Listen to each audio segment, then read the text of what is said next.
Assalamualaikum warahmatullahi wabarakatuh. Perkenalkan, kami dari kelompok 2.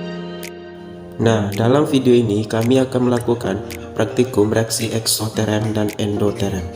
Nah, apa itu reaksi eksoterem dan endoterem? Reaksi eksoterem. Pada reaksi eksoterem terjadi perpindahan kalor dari sistem ke lingkungan, atau pada reaksi tersebut dikeluarkan panas. Pada reaksi eksoterem, harga delta H sama dengan min. Reaksi endoterem.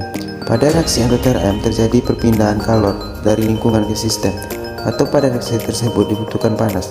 Pada reaksi endoterem, harga delta H sama dengan plus. Tujuan percobaan untuk menentukan dan membedakan perubahan reaksi kimia. Alat dan bahan yang kami gunakan: gelas, sendok, piring, korek api, air mineral, betadin, vitamin, deterjen, dan lilin. Langkah pertama yaitu teteskan beberapa tetes betadin ke dalam gelas yang berisikan air. Lalu aduk gelas tersebut hingga air berubah warna menjadi kemerah-merahan. Setelah berubah, lalu masukkan 1 buah vitamin ke dalam gelas tersebut. Aduk hingga warna air berubah menjadi bening. Reaksi ini disebut dengan reaksi redoks. Reaksi redoks adalah reaksi di mana terjadi perubahan bilangan oksidasi.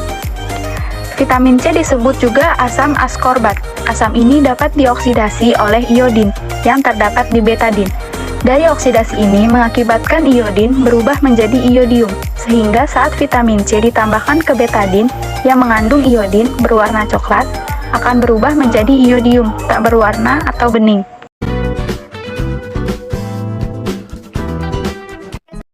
Masukkan adam sari ke dalam gelas yang berisi air tadi. Lalu bisa kalian aduk atau kalian diamkan dulu beberapa saat. Dapat kalian rasakan perubahan suhu pada wadah. Perubahan suhu tersebut disebut dengan perubahan endoterem. Mengapa disebut dengan perubahan endoterem? Karena adanya penyerapan kalor dari lingkungan ke sistem, yaitu adam sari sebagai sistem dan wadah sebagai lingkungan. Dibuktikan dengan penurunan suhu pada wadah, sehingga wadah terasa dingin.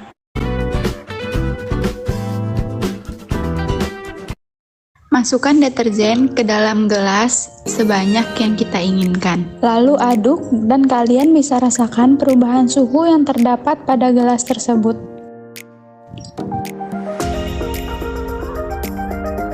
Perubahan itu disebut dengan reaksi eksoterem.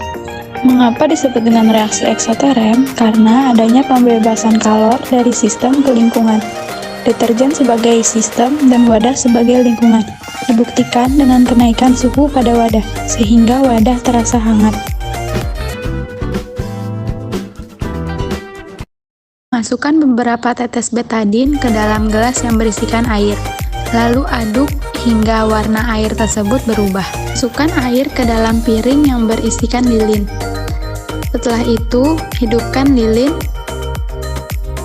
lalu tutup lilin tersebut dengan gelas, dan perhatikan apa yang terjadi. Mengapa percobaan ini termasuk ke dalam perubahan suhu dan hukum gas ideal? Karena pembakaran lilin menghasilkan CO2 dan panas.